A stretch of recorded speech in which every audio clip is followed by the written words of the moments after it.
And we are live, I think, which is weird. This is probably not the best way to start my audio, but everything has changed for me since I went on my little vacay. It's like my entire computer system changed. We'll get into that in a second. I'm Josh Engleman. Welcome to the NBA Strategy Show. It is Tuesday, December 2nd. We've got a 6-game slate for today. Overall, we've got 5 of them on the DraftKings side. They dropped the OKC Golden State game, which starts at 11. Everything else from 7 to 8. So what up, everybody? Hit the like button, subscribe to the channel, hit the notification bell so you know when everything goes live. Follow me on Twitter. All right, now I can get into it. So I have a dock for all my crap in my office. My light, my camera, my microphone, the laptop, the keyboard, everything. Because I need to plug in a lot of junk. Well, I took it with me on my vacation, which was fine. Everything was great. Now that I'm home, not a single port on my dock is like properly operational anymore. My monitor port just doesn't work. Some of the USB ports work, but it depends on what's plugged in. It's really weird. I just so happened to order a monitor cable without knowing this during Black Friday. Came yesterday. I was able to plug my monitor in and get back to the resolution I wanted because my stupid monitor does not have the same resolution with an HDMI cable that it does for a DisplayPort cable by like a dramatic effect. So luckily that just showed up for me yesterday. Grant, not a driver's issue. It's a Mac problem. This is a Mac Tahoe / CalDigit / all my stuff problem is my guess. But it's just weird. And it's become very annoying to me. So that was a struggle yesterday. Now, I used to click go live in my streaming software, and then I would have to click it again in YouTube Studio. Now, it just goes live. It's like nothing changed. I took the same laptop. I did the same stuff. I don't know. It's dumb. It's dumb. It's going to be fun to break this down. We've got an hour to go. It's a Tuesday. There's no NFL. I mean, we have NFL shows coming up next. You don't want to miss Laffy at 10 a.m. But there's no football tonight. Well, I assume there's no football tonight. We're getting into that part of the calendar where the NFL probably just has like a random Tuesday game that I don't know about. Yeah, Grant, not a driver's thing.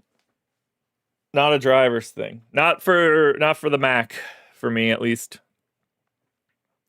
I did make sure that I made sure everything was in fact updated.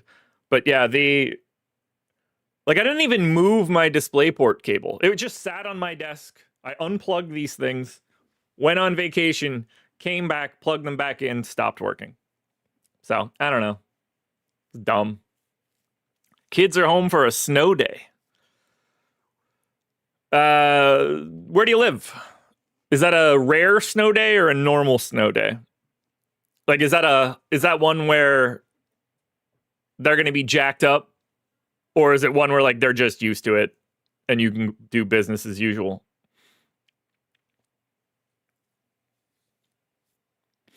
Because like for me, when I was a kid, it depended on the year. But like the years where we would get a ton of snow, eventually snow days just stopped being like no one cared. It was just like, all right, I guess we're either going to go sleigh riding at the elementary school, which is what we would have done. Or we just would, like, I would have just sat in my house and played Sega or PlayStation 1, one of the two. Probably Sega. Oh, the good old days, man. There was nothing better than a snow day thinking, let's just play video games for 24 straight hours. I remember one day, this was in high school, I guess. I just remember skipping school, driving to Sears and buying a GameCube. I think it was a GameCube. That would have been high school, right? GameCube was like 2002, right? I think I'm right. Yeah. Okay, cool. I'm right. Yeah. Good times. Anyway, you guys want to talk about basketball? I don't think you guys give too many shits about my tech issues and video game purchases I made in 2003. Yo, SSX Tricky. Fizzy. Oh my god, I love that game so much. I downloaded the Tony Hawk's recently for PlayStation. I remember being good. Man, I sucked. Like I just couldn't. There was a time where it was just like, oh, I knew every move. They were there. That information was no longer in my head. GameCube was awesome, man. Oh, I would take it. So I worked in a video store my junior year and senior year of high school. And I was from a small town. So like, especially when the weather wasn't great and during the week, like no one would come in. You know, you got like a properly just agnostic day. I might have 2 customers an hour across 7 hours. So I would take my GameCube and I play like, I can picture it being NCAA football, or some sort of college football game. There's probably a couple other games too. I would play video games for 7 hours a day at work, and I would get a Domino's pizza from next door. Honestly, that's probably the best my life was ever, like, in the history of my life. No responsibilities at all. I sat and watched movies and played video games all day, got paid for it, and ate pizza. I mean, honestly, it's pretty much like this, just with more adult stresses. My body doesn't feel as great. Nobody knew how to use the computer. I rented porn to elementary school teachers. It was a great time. My mom had to go in and say that it was okay for me to work in a place that had an adult section. It was so funny to think about if you knew my mom. Not that she was like an adult worker or something, just that she obviously wouldn't have cared. Oh, movie. Now we're talking. Dude. The mod chip in the PlayStation and having a binder of games. Because we had video games. So I burned every PlayStation game that ever existed. As did friend of the program, definitely not listening, Jason Durr. S&P, is that excuse me about the adult entertainment? I'm guessing that it is. There was a time where a teacher at our elementary school got an adult, there's nothing wrong with this, got an adult film while I was working. Yeah. We just gave him a nod. He gave me a nod. I didn't say a word. He sent me $5. I handed him his brown, innocuous movie case, and we went about our merry way, never speaking about it again. His daughter is now married to one of my best friend's older brothers. Fun times.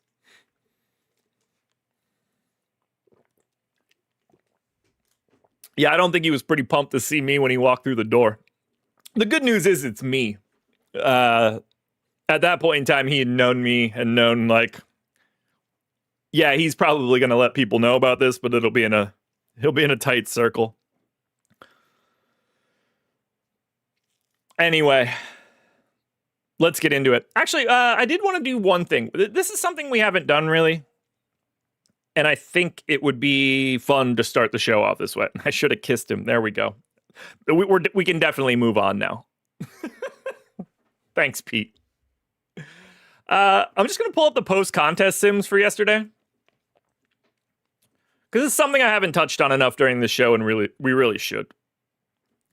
For those that don't know, we have post-contest simulations for the things that you entered the night before, or whatever night before. So, like, I played the 4-point play last night. So I'll pull myself up. Highly recommend everybody do this if you have the Sims and you haven't been doing it, because this kind of lets you know, like, how well did you play the slate really? Because the best you can do before lock is take your best guess at how owned these people are going to be in contests and hope you create the most unique, highly projected lineups possible that nobody else has. But, you know, ownership isn't easy. If we got somebody projected for 25% ownership, like realistically, it's 20 to 30. You know, I'm just picking out numbers here. So as that starts to move, that changes what your expected ROI is for all of your rostered guys. That's why like late swaps, even yesterday, were very, very important. Even with just that one late swap, if you think about all the people that don't do it, and then you think about all of the people that do it, knowing that we got information that people didn't have before. We know ownership at that point, half of it or whatever it was last night. So you can recalculate things that were chalk might not have been chalk. Things that weren't all that owned maybe are more owned. And that affords you the opportunity to move those pieces around. That's why like late swap is very important in the NBA. Because you might end up with a lineup that you thought wasn't all that chalky, and then it turns out it is. And maybe you have a pay-up option that's chalky in that lineup. Now, playing like the next guy down might be advantageous. But you want to look through all of that. So I pulled up mine. I played 20 lineups in the 4-point play. That's the most that you can do. I averaged 3.15 dupes per lineup, which legitimately is a bit higher than I would have liked it to be. But 28% sim ROI. So I'm going to sort just to everybody that played 20. That way you can kind of like compare apples to apples. Highest sim ROI in the contest for 20 lineups. That's Stunna, 46%. That shouldn't be all that surprising. That is a name you will see at the top of a lot of contests. But you're going to see a lot of names here that we recognize, including man in the chat right now, S&P. What's going on? CEO of Stokastic. There's Tom. And if I just go a little bit further, there's Josh Engleman. But you can see your average score for each lineup. You can see the average ownership sum for your lineups, which is something I like to look at a bit because you can see, I'll compare myself to Tom here, or I'll compare myself to S&P since he's in chat. Slightly more dupes, slightly higher sim average fantasy projection, which makes sense. Interestingly enough, slightly lower average ownership sum. A little surprised on the dupes. Did you have like a disproportionate amount in this one? I wonder. Similarly, you can see Tom way lower in average score. So like think about that. I'm at 265. S&P's at like 266 and change. Tom is at 261. But that reduction in fantasy points brought him a giant reduction in ownership. We were both in that 215 range, Tom down to 173. But think about it. We are all basically the same in sim ROI. So I think, and you can see Tom basically didn't have any dupes. So you can see there are multiple ways to get to the same sort of answer in the end. You can sort of like for Tom, this is basically a situation where like he increased his variance. He was much more likely to have bad days, but his good days are going to pay off much more because he's not duplicating anywhere. He did an excellent job of balancing that. Myself and S&P were a little bit the other direction. We were a little bit less risky, flattened us out a little bit more at the top. But ultimately, whether it's myself and S&P or whether it's Tom here, these are sort of the discussion points you have for, this is like, we get questions a lot about like how many uniques or like, should I set exposure caps? What you're looking at here, the differences between myself, S&P, and then Tom's set of lineups is mostly a conversation around like how how willing are you to lose more each day for the increased payouts when you do succeed? Because realistically, myself and S&P, from like a median ROI perspective, would be a little bit higher than Tom. Tom would cash less with this profile, but he would win more when he does. And that's how you end up getting these sim ROIs that are similar, even with dramatically different lineup construction. I have to assume Tom faded some sort of chalk pretty aggressively. We could look at that. So I could pull up Tom's exposures here. And right away, you could see it right from the jump. 63% owned Marvin Bagley was in 20% of Tom's lineups. Slightly under on Jalen Tyson. Ended up quite a bit under on Giannis. And we're talking about 3 of the top 6 guys in ownership. So that's why you see Tom's fantasy points be a little bit lower and ownership being a little bit lower. Because Bagley on a point per dollar basis was about as efficient as it got yesterday. You're going to have to come down off of the efficiency. But it's all about how much you're trading out in ownership. You don't want to trade out too much. Tom didn't. He nailed it. There you go, S&P. If I were in StreamYard, I'd pin it, but I'll read it off for anybody that can't see the screen. He said, I'm pretty risk averse in general, but for me, sustaining a bankroll over a prolonged period and then taking risks on slates where I have a stand / think someone is going to be ruled out post-lock is my strategy. Don't worry about that typo. I read it correctly for you. But I love to get in here every day, take a look through my stuff, take a look through my assumptions, see how owned people really were and how that impacted what I had. Take a look at like some of the individual lineups that grade out well. Highest graded lineup was a 102 sim ROI. This is something else I want people to understand. These were our highest graded lineups in sim ROI. None of them cashed. Everything you see here didn't cash. Shout out to Rich Green. Shout out to S&P. The correlation between sim ROI and actual ROI will be positive. It can be negative on certain days, like when chalk busts, but it will be positive overall. But for a lineup with a 102 sim ROI, the realistic range is negative 100 to everything. Like, every player in a lineup has like a 10 standard deviation. That's 80 points either direction.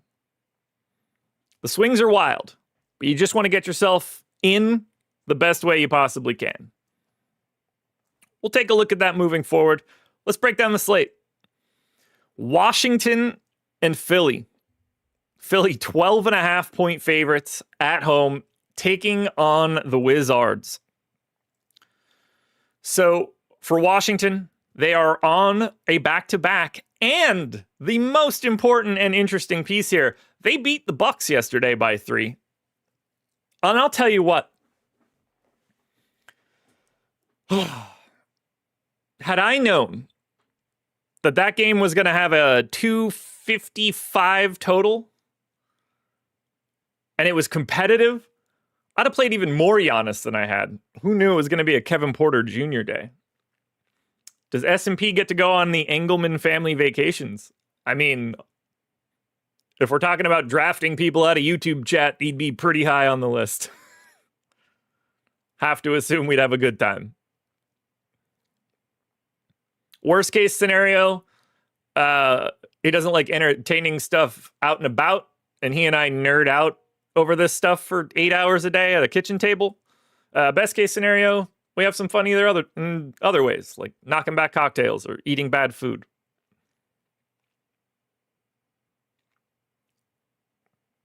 So, let's talk through Washington. We don't have an injury report, so I'm going to tell you my assumptions right now.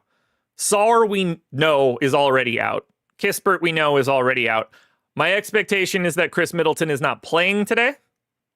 Obviously, that can change. Whether it does or doesn't, we'll find out. Shouldn't matter all that much. What we do know is that we're doing the Marvin Bagley, Tristan Vukcevic experience again. For Philly, they played on Sunday. They lost to the Hawks in that marathon game. They don't play tomorrow.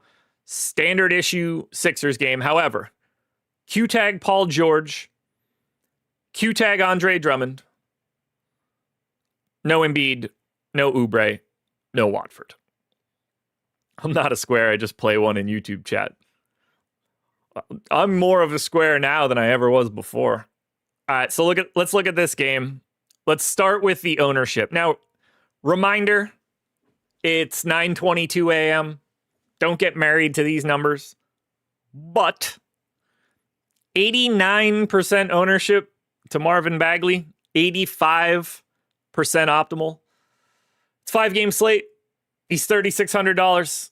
He started yesterday. I believe he played 28 minutes. If it's 27 or 29, I don't particularly care. It was something in that range.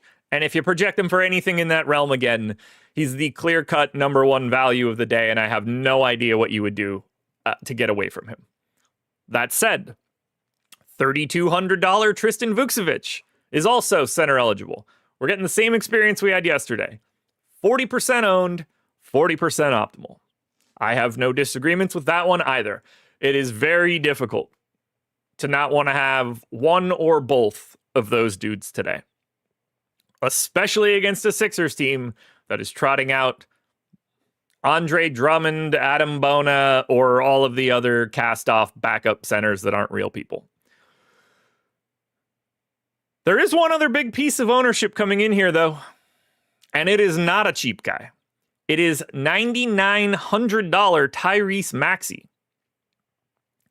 And Tyrese Maxey is projected right now for 75% ownership. Do I think Tyrese Maxey will be 75% owned when we get to lock? Probably not. My expectation is that this ends up looking a little bit more like 60 to 65 as we calibrate through the rest of the day. You know, you don't want to crank the dials too much at 9:30. But Tyrese Maxey against the Wizards in a game with the highest total on the slate, with them being the biggest favorites, with no Joel Embiid, with a potentially no Paul George, but I don't even think it matters. Dude, Maxey looks so good. Who's guarding Maxey? I mean, Koulibaly can give it his best shot, but yeah, this ain't going to go well. And if Marvin Bagley is your last line of defense, it's extra special not going to go well. Love Tyrese Maxey today. Don't know how you can't. Negative leverage be damned. Now, there are other pieces of this that look good to me. I think Paul George is reasonable at 6,500. Just power forward eligibility, but if he plays, you know, something in that 25, 26 minute range, no reason he can't pay that off. Massive negative leverage. I don't think he'll ever look good, but boy, oh boy, do the Wizards bring out good stuff. Bilal did a great job on Giannis yesterday. Yeah, I mean, talk about different matchups. Now, like, don't get me wrong, Bilal Koulibaly, I'm a fan. And if he's able to guard Giannis yesterday well and Maxey today well, boy, oh boy, is that a guy that has like really good defensive versatility.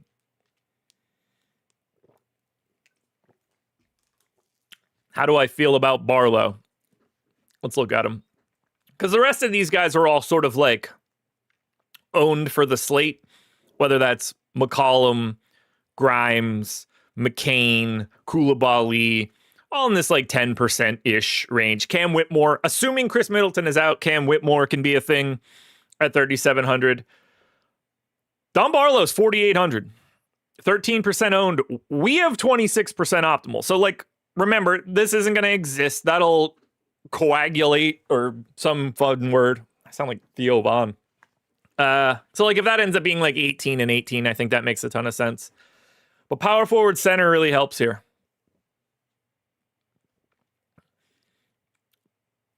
Certainly underrepresented from an ownership perspective right now.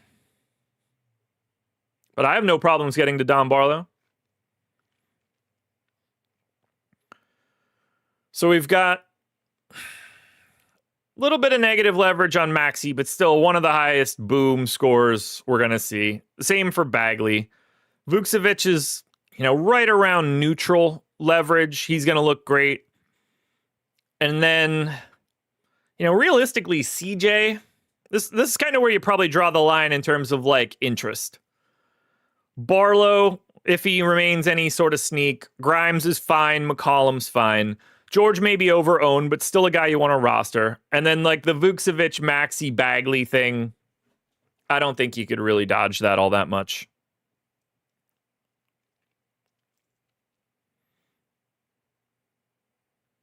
What if I make that ownership and make that boom? Okay, I like that. Yeah, I mean, Bagley and Maxey are just disproportionately owned in this game. I mean, you got this pack of dudes at the bottom. I mean, Bub Carrington's probably a little sneaky for today, too. I think he's probably stepping into a couple extra minutes, 4K, but he is a dreadful per minute dude. Ultimately, we need that Paul George news. And technically, the Chris Middleton news. We won't get that till 1:30. Portland and Toronto. Raptors, 5.5-point favorites, 231 total. And honestly, from a game total perspective, all these games are the same. 235, 231, 230, 234, 231. The only one that's low is the one that's not on the DraftKings slate, which is OKC and Golden State. That's 221. That should not be surprising either. So for Portland, lost to the Thunder on Sunday. They are now on the front end of a back-to-back. They've got the Cavs tomorrow. Donovan Clingan is questionable today. We already know that we don't have Blake Wesley, Drew Holiday, Thibault, Scoot. All that is common. But if Donovan Clingan doesn't play, we are going to end up with some aggressive value somewhere in Portland. You would expect. For Toronto, lost to the Knicks on Sunday. Obviously have Portland here. They don't play tomorrow. They've got the Lakers on Thursday. Still no RJ Barrett. No Jonathan Mobo. He's with the G League team. So this is going to be kind of standard. We've had Jacoby Walter in the starting lineup. I fully expect that to continue. Highest owned guy in the game, 26% to Brandon Ingram. Also 26% optimal. Jacoby Walter is 3,800. Shooting guard, small forward eligible. He's 24% owned. We've got him with pretty sizable negative leverage. But that positionality and price, I'm going to be interested in that. What I'm hoping is that the ownership drops to where the optimal rate is. That will make me more interested. Because we don't typically get value at that spot. It's so much more frequently point guard and center. So I like attacking the value for Jacoby Walter. I mean, the only other guys that are getting ownership is more of the Raptors. It's Emmanuel Quickley at 7,100.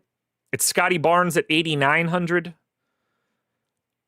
I do feel like Scotty Barnes is like a hair underrepresented, but at the same time, even though Portland's defense hasn't been great and there's no Drew Holiday here, this still isn't a very good matchup for Scotty Barnes.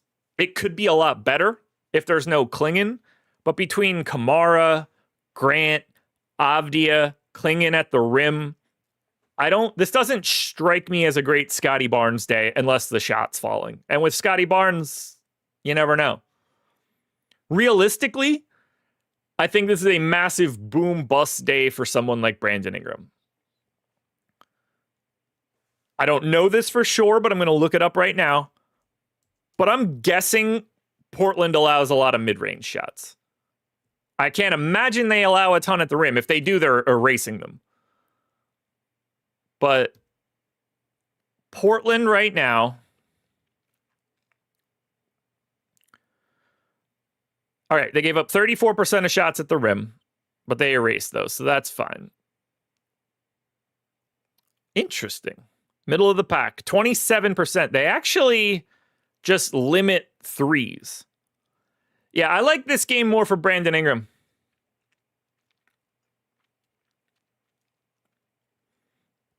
I know he's already getting the ownership, but I think this fits more. Now, again, he is live to just be 7 of 26. But I think he's the guy that's going to find the most opportunity in the places that Portland wants. And then Quickly's just sort of a wild card. I don't like this game for Scotty Barnes. And right now, I don't really love all that much from the Portland side unless we end up getting Donovan Clingan out. Like, Kamara's fine, Grant's fine, Avdi is fine. These guys are all 10%ers. Nobody stands out. We might be able to get some value out of like a Dwop Reith if we lose Clingan. But I don't like Barnes. That's probably my stand here. Jakob Poeltl's fine either way. I don't have much of a preference there.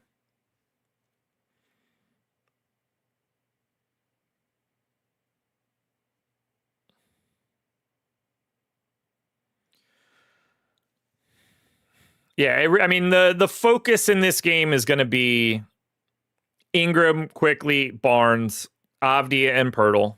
I think that's where the line in the sand gets drawn. And then however you want to manage Jacoby Walter. Anytime you see these guys in like the middle section not getting leverage positively, these are guys just flat. Dustin, I don't think so, but it depends what you do. For content, in particular video and audio, no.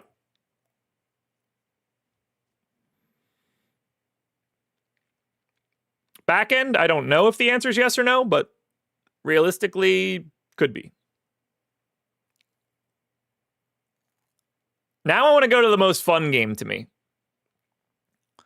Knicks Celtics. I love this Celtics team. I really do.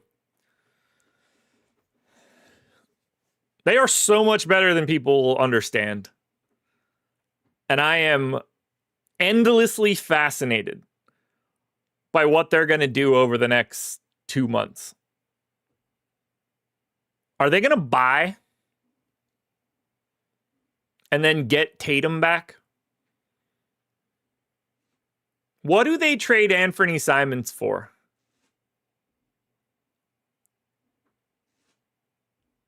Because I think they're going to go out and do something real. I'm going to put this out there. I'm going to say this right now. Today is December 2nd.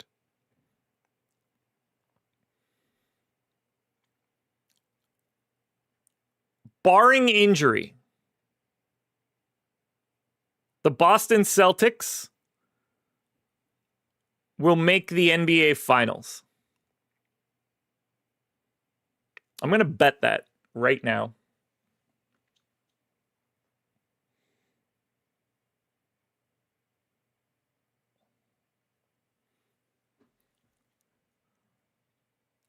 Look, we can walk through why I think this is realistic. We've got plenty of time to do it. But let me make the bet first. Oh, King of the Court today, too. I got to get stuff out for that. All right. Team futures, conference winner. Boston is 16-1. That's nuts. That's nuts. You cannot tell me that the Philadelphia 76ers are more likely to win the East than the Boston Celtics. That's insane. $20 down. Give me the Celts.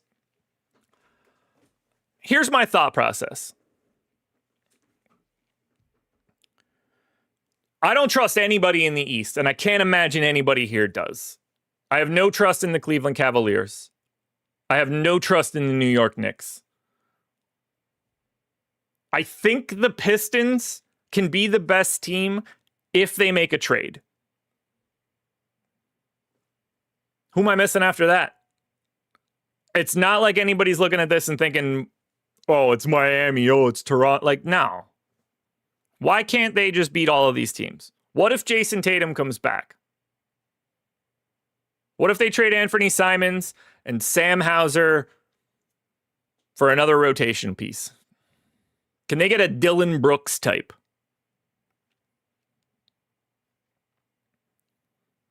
Right now they're 8th.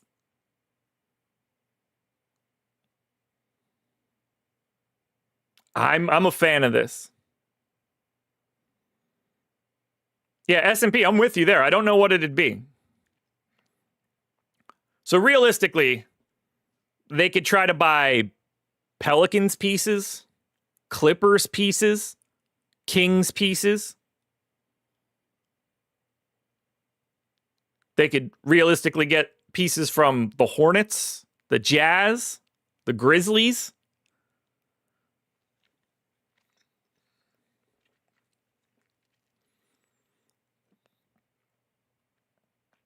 Claxton to the Celtics. They already have a center that's better than him. I'd rather have Neemias Queta. They need perimeter guys that don't need to shoot.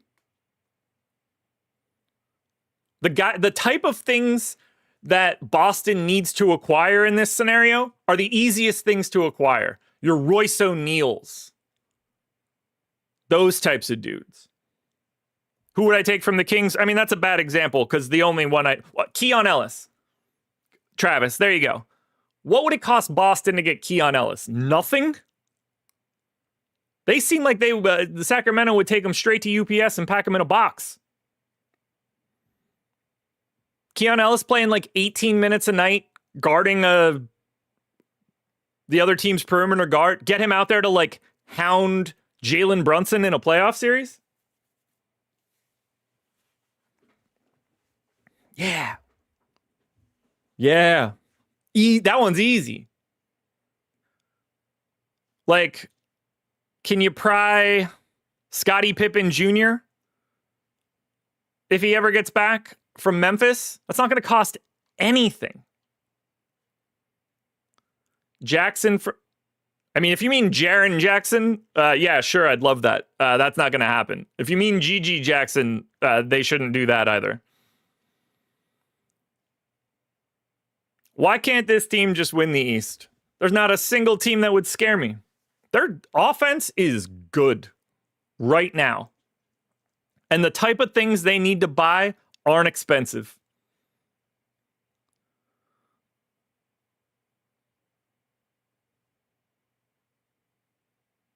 They could easily get what they need here. Like, how much would Herb Jones cost?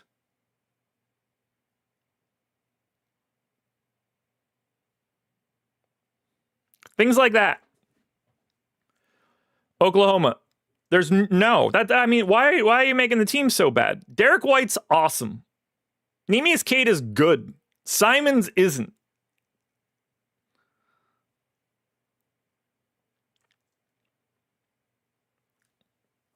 There's a big difference between 4-out Celtics and 5-out Celtics. Yeah, I agree. 5-out Celtics is what you need to beat Oklahoma City. 4-out Celtics is what you need to beat teams in the East.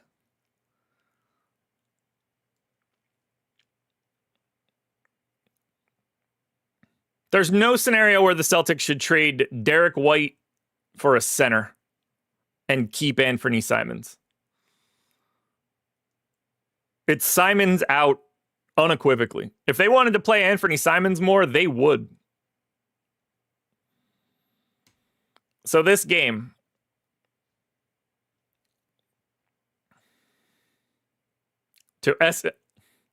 we need to speak this into existence, S&P. I'm telling you. Jordan Walsh has been a revelation. Just guarding the other team's best defensive player.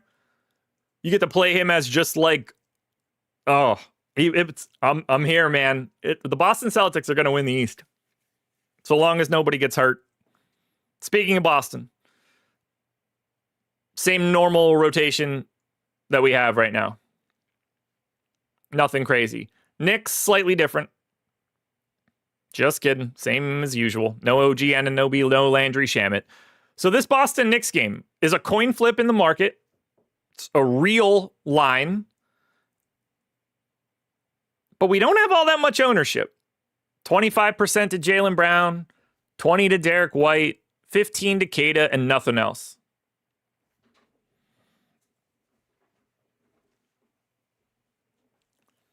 Is this not the most interesting game? Am I crazy? Just the fact that these two teams are the Knicks and the Celtics. It's always competitive, like from a pregame narrative perspective. The total's fine. It's the most likely game to be good. I see no reason we don't get like real typical starter minutes out of Brown, White, Pritchard, Brunson, Towns. I want to have way more of this game. This is the most underrepresented game to me.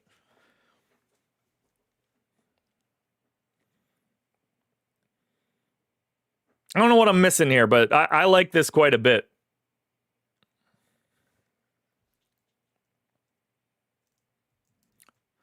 By the way, to add a little bit more ammo for my thought process here.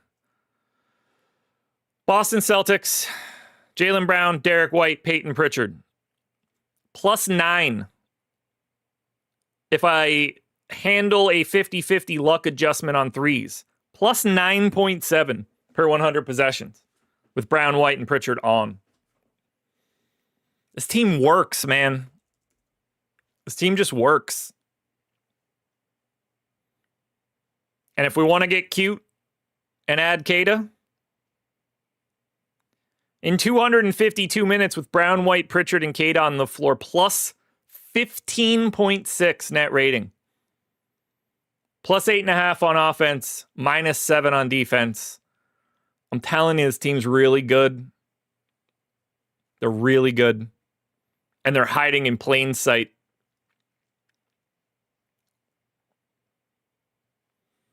So, as I look at this right now, I think while the price tag isn't appealing, $9,600 Karl Anthony Towns at 6% ownership is a guy I want to have my eye on.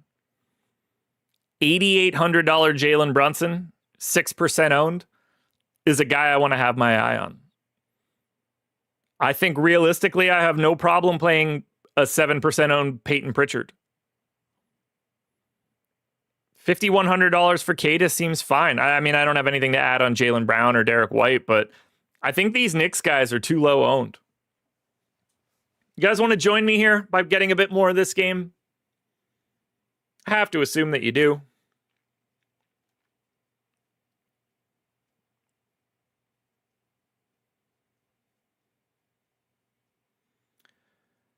Remember when the Seattle Supersonics paid Jim McIlvaine to stop Shaq?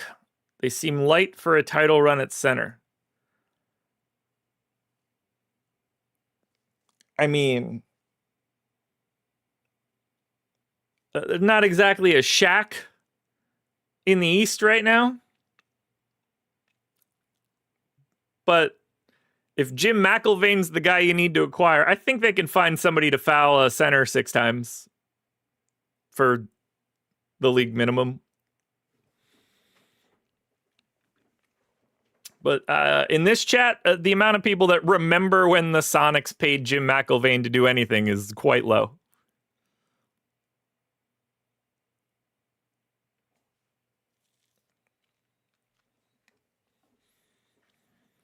S&P, I do wonder if they can just keep it moving. If Jaylen Brown can just not try to hold it. But look, I think Tatum will be back. If this team progresses the way that we think it will, I think we see Tatum. Anyway, I want more of the Knicks in Boston. Please be the right promo. It's not going to be, is it? Nope. Black Friday's done. That's done. Yes, perfect. Guys, link in the description right now for Tails. We talk about it a lot. Be very helpful if you guys downloaded Tails. We're just creating a already sifted through place for you to get bets, parlays, pick'em cards, DFS coverage. I'm posting DFS stuff there. It's totally free. You can peruse the free picks feed. It's not going to cost you a dime. If you find some people you like, follow them. Again, following is free. You want to follow myself, Greg, Eric, Laffy, Ben. You want to follow DK DFS. You can just see all the free stuff that gets posted. If you ever feel like you want to subscribe to a person individually, you can do that as well. But this is the easiest way for you to get this information. We're adding features every day. We're building out the data, all of our data even more. I highly recommend you check it out. And if you do download the app, go ahead, leave us a review. That helps us out tremendously. For us to be able to grow even more, We kind of need the app to grow. And you guys can be the people that help us do that. So if you do it, you leave us a review, that helps us out more than you could ever know. Vic, thank you. Appreciate that. Going to move a little bit quicker through Minnesota and New Orleans. This is the same Minnesota team you're used to. They don't really deviate from anything. On the Pelicans side, we do have a little bit of news that we need to wait on. Trey Murphy, questionable. He has missed the last two. Jordan Hawkins is questionable, shouldn't matter. Trey Alexander is also already out. Still no Jordan Poole. So, if Trey Murphy is out, maybe that creates something. But 28% ownership to Randall, 20 to Ant, 20 to McDaniels, 13 to DiVincenzo, 10 to Reed. All of the ownership is coming into Minnesota. None of the ownership is coming into the Pelicans. None of that surprises me. Minnesota's solid. Pelicans stink. I don't see a ton on the Pels that I want. You want to roll the dice on an $8,300 Zion? By all means. I think Randall looks good at $8,200. I'd be happy to have Ant. I see why these guys are getting ownership. You know, you expect one of Randall, Edwards, or McDaniels to be the guy today. But if you're getting to anything in this game on DraftKings, it's coming from Minnesota. But we don't really have any news or anything crazy to wait on. This just is what it is. So get Ant, get Randall, McDaniels, DiVincenzo, Gobert, and Zion. Like, that's where you're drawing the line. And if you want any Naz Reid, if he shows up, I guess it's okay. But, like, it's pretty clearly on the right-hand side. Tony won $10K last night on the $3 FanDuel thanks to the Sims. Only the third time I've played Showdown this year and already took one down. You guys are the best. Tony, excellent. If you haven't done it and you use the Stokastic avatar, make sure you're tweeting that at us, at Stokastic HOF. That should be a Hall of Fame winning lineup. That should get you a free month at Stokastic. JP Mack, thank you. Thank you. All right, let's close out this DraftKings slate pretty quickly. Memphis and San Antonio. San Antonio, 5.5 point favorites here. On the Memphis side, Jock Landale is questionable. We're still looking at Vince Williams, Jalen Wells, Cedric Howard, Jaren Jackson, and Zach Edey. All their guards are still hurt. San Antonio is on the front end of a back-to-back. We're still looking at Fox, Vassell, Champagny, Barnes, and Cornette. Q-tag on people that don't matter. Still no Steph Castle. Still no Victor Wembanyama. So in this game, 15% ownership to Keldon Johnson, 11 to Barnes, 10 to Vassell. There's no ownership coming into this game whatsoever. There's not really any leverage. None of the boom rates look all that good.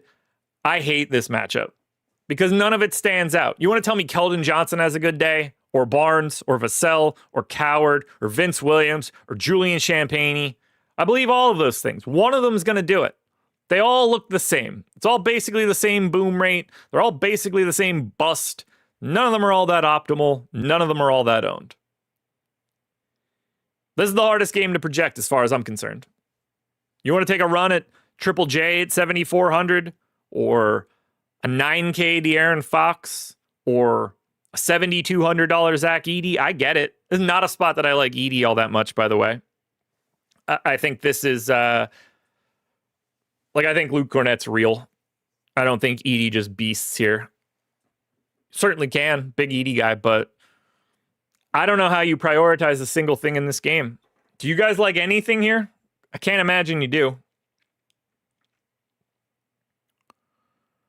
We got a schedule posted? Sure do. Schedule for the rest of the day. Dave Loughran, Ben Raza, 10 a.m. That is 9 minutes from now.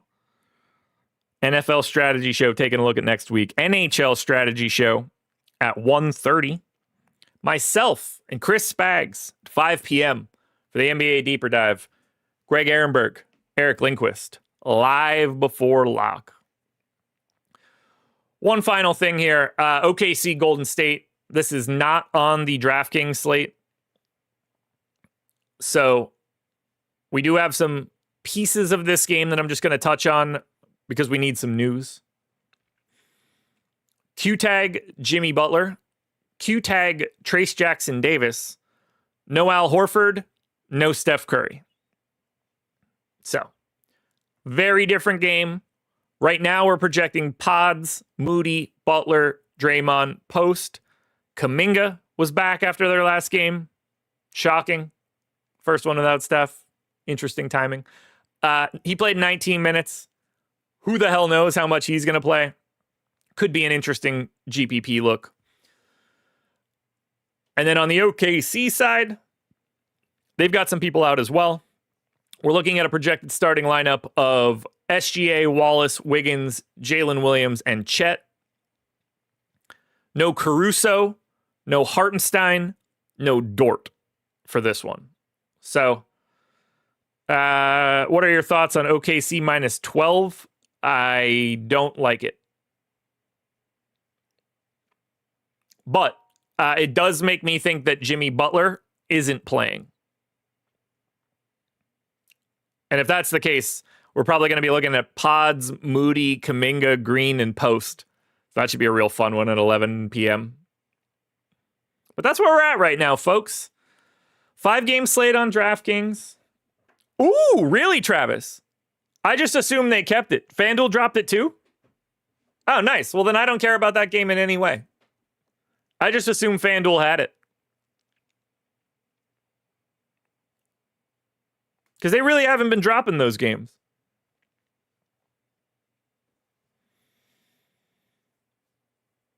Well, good. Everybody else gets to have a good night and not have to worry about waiting until all 5 of the first games are done. Which, again, realistically, that's a great, like, you want this. You want people to not late swap and to forget about it. But it's also a pain in the ass.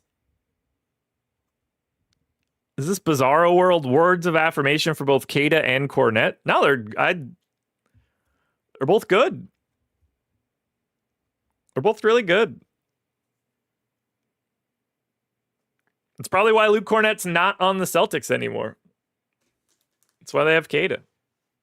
But, I mean, realistically, those are 2 really good backup centers to have.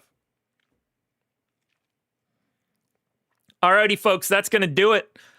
NBA Strategy Show in the books. Keep your eyes peeled for contenders on tails. Don't want to miss it. I recapped my 30 futures bets from my 30 team previews before the season. A lot of those bad boys are dead in the water right now, but we still have a couple bullets left out there. We don't need to hit a lot of them to pay off the whole freight, but we'll be tracking that throughout the rest of the year. Good luck tonight, everybody.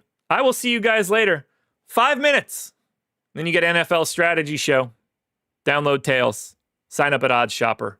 All that good stuff.